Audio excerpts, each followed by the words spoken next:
Oi, gente, tudo bom? A Mocidade Online está vindo aqui para trazer a segunda parte da entrevista com o Ângelo. Aproveitem!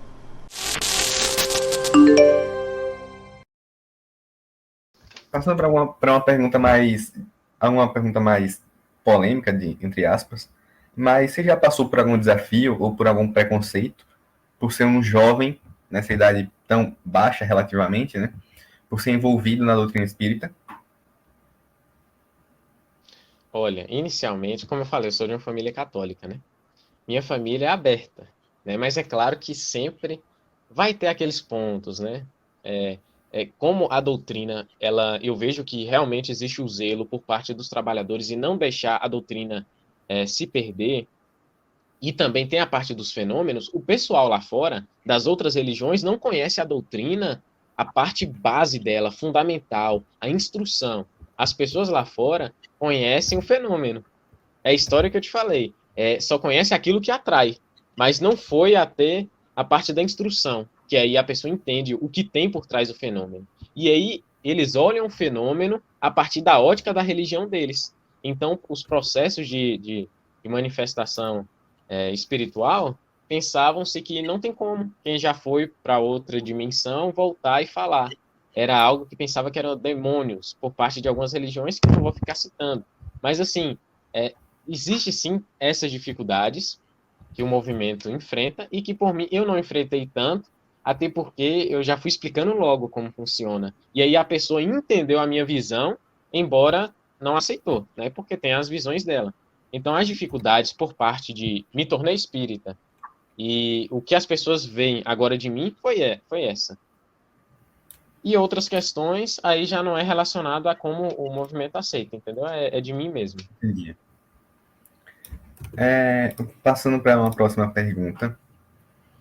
Como é que você, como jovem, continuando essa questão da sua vida, como é que você concilia o seu envolvimento na doutrina espírita, sendo esse jovem ativo, participante, está sempre buscando, com a vida cotidiana, com o estudo, com muitas vezes algum trabalho que possa ter, como é que você concilia?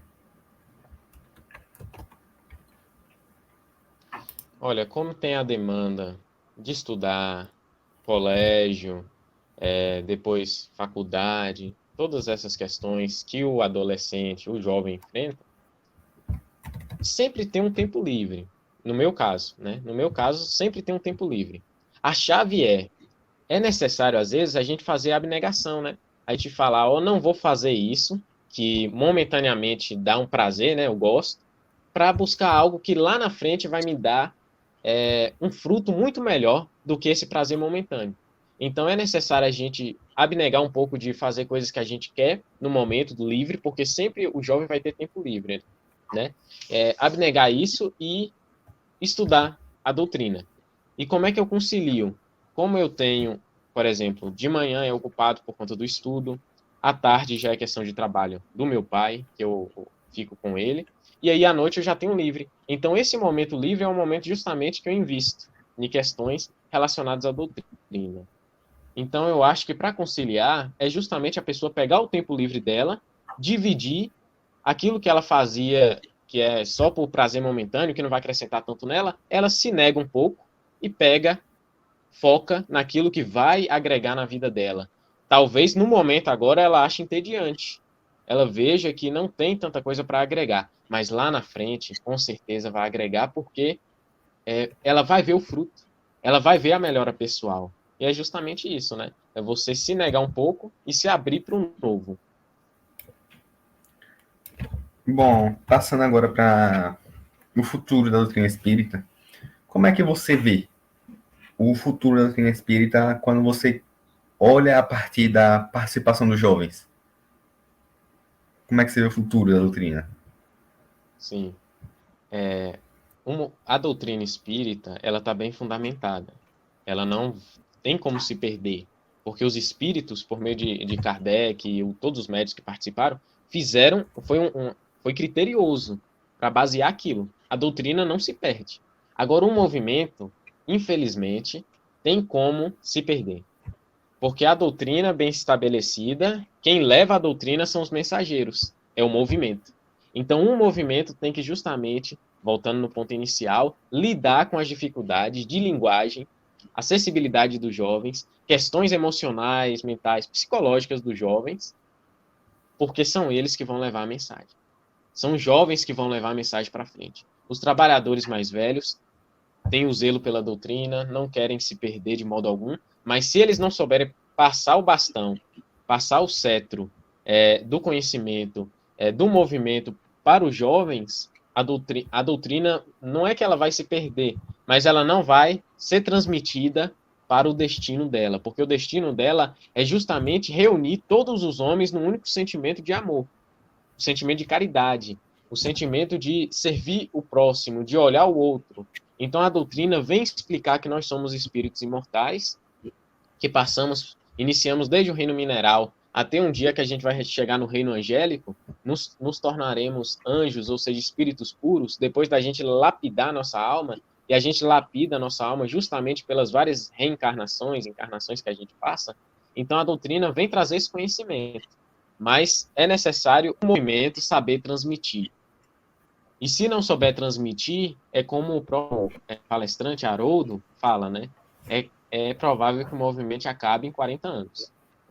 Então, a bola da vez está com os jovens. Os jovens no sentido de correr atrás do conhecimento e os trabalhadores mais velhos levar o conhecimento para os jovens de maneira mais acessível. Porque senão, infelizmente, aí vai se perder. Mas a gente sabe que os espíritos superiores não vão deixar isso acontecer, né? Eles estão planejando aí certas coisas e aos poucos vai acontecendo. Bom, queria falar sobre um assunto que está em alta agora, principalmente. Tenho uma psicóloga, então, queira ou não, acabo ouvindo sempre sobre. Atualmente, segundo alguns dados que saíram, 8 a cada 15 jovens têm algum problema mental, algum problema de saúde mental atualmente no Brasil. Como é que você pensa que a doutrina espírita ela ajuda? Vou pegar um exemplo da compreensão da morte, o luto. Como é que você acha que a doutrina ela ajuda, que ela dá um suporte para esses jovens? Ótima pergunta. Eu vou adentrar no tema inicial da nossa origem para depois adentrar aqui na nossa encarnação. Nós, sendo espíritos imortais, a gente carrega uma bagagem, como eu já disse. A gente vem com conhecimentos. E também a gente vem com... A lei de causa e efeito age sobre a gente totalmente. A gente nasce na família que precisa nascer, com os pais que precisa ter, com as dificuldades que precisa passar. Tudo isso já vem planejado antes da gente encarnar. Então, olhando do ponto de vista da ótica espiritual, a gente vê isso. Aí o espírito encarna. Nesse momento que a gente está, que é um momento de quê? Transição planetária. A gente não sabe o tempo que vai levar, mas estamos em transição, passando de um planeta de provas e expiações e aos poucos indo para um mundo regenerado. Então, essa transição é claramente observada na mistura de sentimentos e processos psicológicos. Porque como existe a vibração emanada pelos seres que governam, né, principalmente o Cristo, essa vibração toca no nosso campo mental, nos impulsionando a melhorar, nos impulsionando a lidar com os próprios medos. E aí, no momento que os espíritos encarnam, por exemplo, a gente aqui jovem, reencarnou, a gente tem as dificuldades nossas para lidar. Existe o processo vibracional de mudança planetária. Então, no inconsciente, vai ter essa energia botando a gente contra nós mesmos, diante do espelho. E aí a gente vê as nossas partes mais feias, entre aspas, coisas que a gente não quer lidar. Antes da transição, talvez, as pessoas conseguiam jogar por debaixo dos panos as imperfeições. Mas agora parece que tudo ficou mais patente, tudo ficou mais visível, tudo ficou mais... consegue se observar. E nesse momento vem os processos de problemas psicológicos. Porque os jovens, ele vê as angústias que ele tem dentro dele. Ele não sabe por que ele sente isso.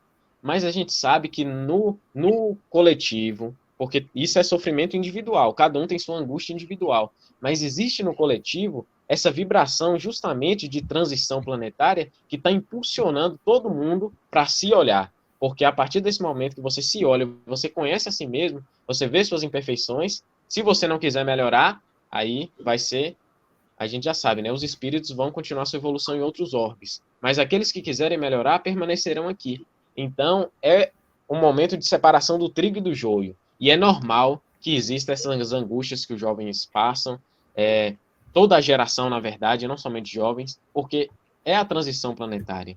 Então, não é algo de se impressionar, a gente tem que estar preparado.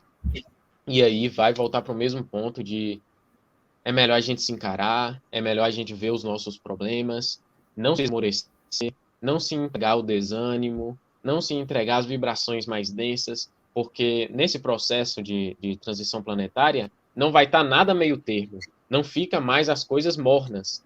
Ou está no ponto quente ou está no ponto frio, mal e bem, totalmente aí acessível. As pessoas não conseguem mais ficar no meio termo. Existe a inclinação interior de buscar. Então, ou a pessoa busca se melhorar, o bem, busca a luz, ou ela fica nas trevas, na ignorância. Então, não consegue mais ficar nesse meio termo. E aí, quando a pessoa fica no meio termo, vem justamente essas angústias existenciais, porque é a própria vibração superior busca, botando a pessoa para se melhorar, né? Para encarar a si mesmo. Então, é muita coisa aí para a gente fazer. Bom, muito boa. Gostei muito da resposta. Foi completa, completíssima. E eu quero passar agora para outro ponto. Falando sobre uma responsabilidade moral e ética. Como você disse, de buscar a luz, no caso, você disse que também que agora é a hora de separar o joio do trigo.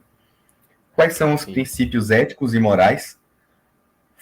Vou falar que são quais os princípios éticos e morais fundamentais da doutrina espírita que você acha mais importante para os jovens? Olha, os jovens, quando for tentar entender esse ponto, tem que tomar cuidado para não cair na questão do dogma. Porque a gente vem com a bagagem espiritual de eras atrás, da Idade Média, que a gente carrega dogmas de, entre aspas, certo e errado. Pecado e aquilo que virtude, né, que tem que fazer. O bem e o mal. A gente tem essa noção, mas muito ainda dogmática. O bem e o mal, do ponto de vista superior, é aquilo que faz bem para si mesmo e aquilo que faz mal para você, aquilo que te mata interiormente. Então, por exemplo, nas outras religiões, existe os preconceitos de determinadas... a pessoa é daquele jeito, homossexual, ou então tem outras opções. O dogma vai excluir aquela pessoa. Mas a doutrina vem nos chamar para um processo mais interior. Vem nos chamar para a gente olhar o ponto de vista de cima, do alto, olhar do ponto de vista espiritual, vendo que nós somos espíritos imortais. Então, olhando dessa ótica, a gente tira todos os preconceitos. Por exemplo, nesse ponto que eu toquei, vê que existe, uma hora a gente encarna como homem, outra hora como mulher. E aí a gente vai carregando todo esse processo interior. Aí, em cada vida, você pode ser de um modo. Então, você já quebra o preconceito. Você busca aceitar as pessoas como elas são. E aí, a doutrina, ela vem justamente buscar eliminar de você aquilo que faz mal para você e para os outros. E quando a gente vai ver, esses dogmas não tem nada de certo e errado. É tudo criação mental das pessoas que se acham melhores do que outras e aí colocam isso como se fosse algo certo. Mas a gente sabe que não é. Vou dar um exemplo. Esse ponto que eu toquei. A pessoa tem um padrão, homem e mulher. Ela acha que o homem tem que se atrair pela mulher e a mulher pelo homem. Pessoas que já não têm esse processo, atraem pelo mesmo sexo, por exemplo, ela já tem um processo diferente. A pessoa que essa pessoa está errada, ela tem esse dogma estabelecido, orgulho pessoal dela, de achar que o ponto de vista é o certo. E aí ela já discrimina aquela pessoa. Ela já bota aquela pessoa de escanteio, porque ela não sabe aceitar, ela não sabe entender o ponto de vista do outro. E aí, a ética e a moral da doutrina é justamente o amor. Como é a caridade de Jesus? Como é que Jesus entendia a caridade? Os espíritos responderam o que para Kardec? Benevolência para com todos, perdão das ofensas, né? E a indulgência. O que é isso? Ser bom para todo mundo. perdoar aqueles que te fizeram mal e ser indulgente, não ficar apontando o erro do outro, buscar se melhorar, buscar ver se você tem algum orgulho dentro de você, ver se você tem algum preconceito que você acha que é certo, mas que na verdade é somente um dogma dentro de você escondido, que é um orgulho seu, por isso que você não aceita o outro. Vê se você tem isso dentro, e aí busca tirar. E aí já entra a parte da indulgência, aceitar o outro e se melhorar, não ficar apontando o erro. Então essa é a verdadeira caridade. A material que se revela pelos meios que a gente sabe, né? Auxiliar aqueles que estão necessitados, e a caridade moral, que é justamente essa: ser bom, perdoar, ser indulgente, buscar eliminar os preconceitos que você tem. E é isso. Então, os jovens, ele vai lidar com esses problemas internos, inúmeros, que a gente pode adentrar. Mas existe uma ética estabelecida, a moral do Cristo. E a moral do Cristo é muito simples, né? O amor, a iluminação interior. É isso. Perfeita resposta. Bom, falando agora mais um pouquinho sobre suas inspirações e alguns modelos que você possa ter tido, existem algumas figuras ou autores espíritas que você se inspira bastante? Você pode falar quem são e o porquê deles te inspirarem tanto? Rapaz, eu me inspiro muito pelo codificador. Eu acho que Kardec é impressionante. O cara, imagine, naquela época, 1800, com todo aquele processo do iluminismo, feito material, aquilo que está pautando, e aí a ciência que atrai a atenção por meio das mesas girantes, né? O pessoal é atraído por aqueles fenômenos, começa a dizerem são espíritos. E aí Kardec, em vez de se levar pelo processo psicológico da época de aceitar só o que é material e falar, não, é mentira, é enganação. Não, ele começou a pensar, ué, se aquele efeito é inteligente, deve ter uma causa inteligente. Né? Então, eu me inspiro muito por Kardec, né? O jeito dele de ser criterioso, de observar as coisas minuciosamente, é maravilhoso.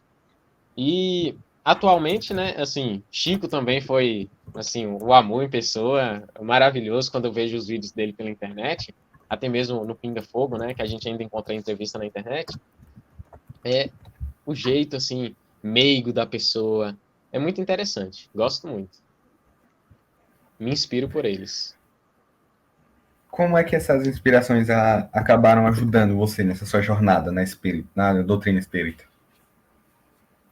Olha, como eu, assim, falando de mim, eu sou uma pessoa, antigamente, como eu disse, muito ansiosa, querendo adquirir tudo de vez.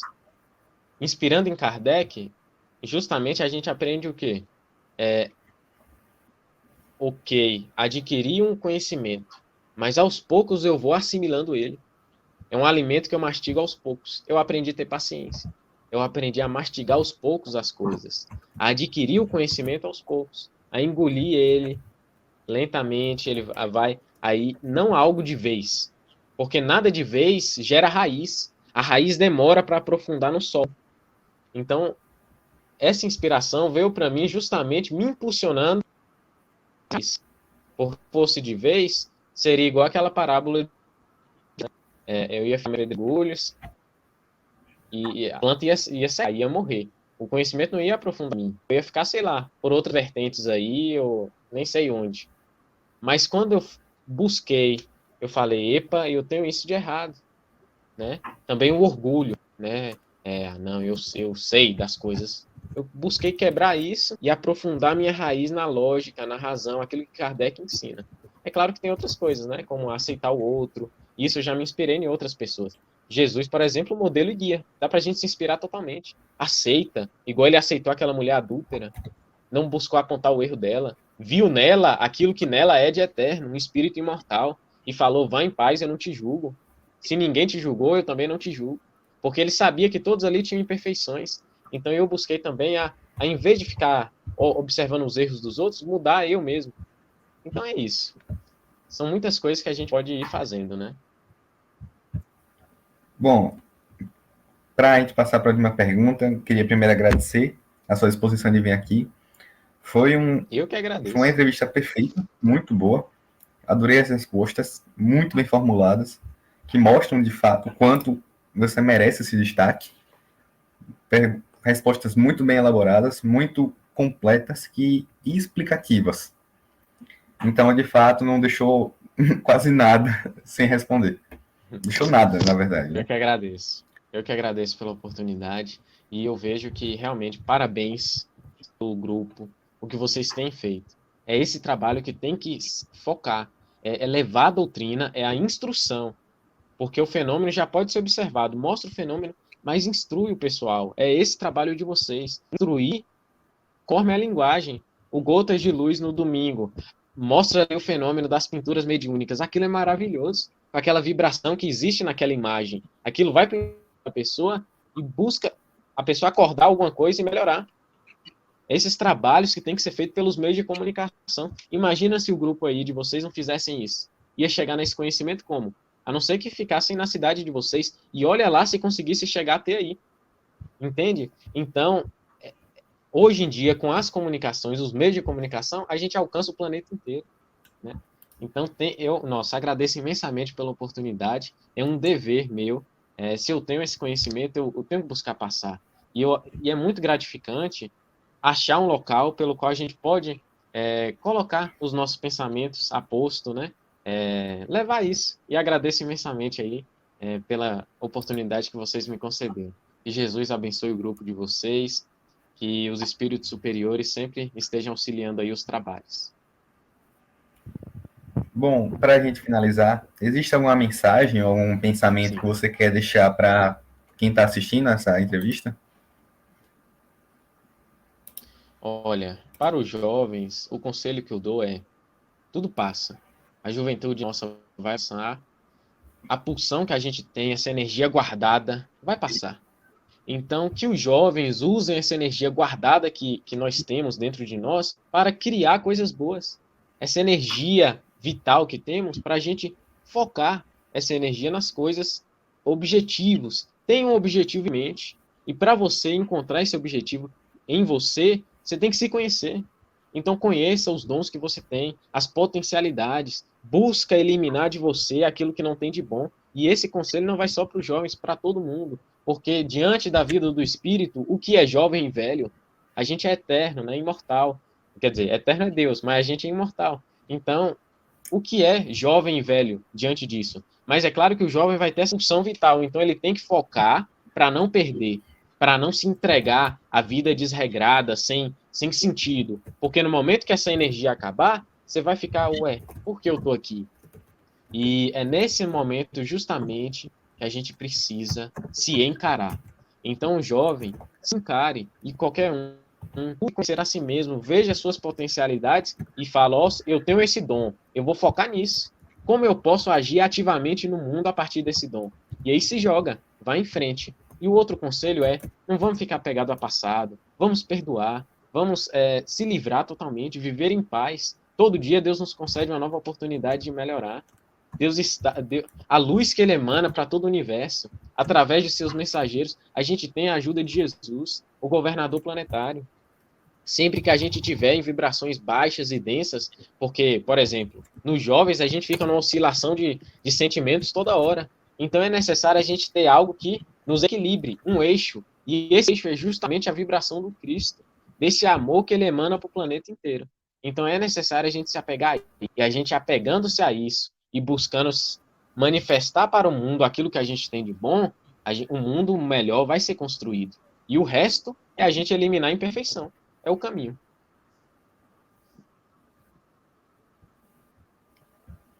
Bom, finalizamos mais uma entrevista do Fala Jovem. Espero que tenham gostado. Muito obrigado da Mocidade Espírita do Gaé. Fiquem com Deus e até a próxima.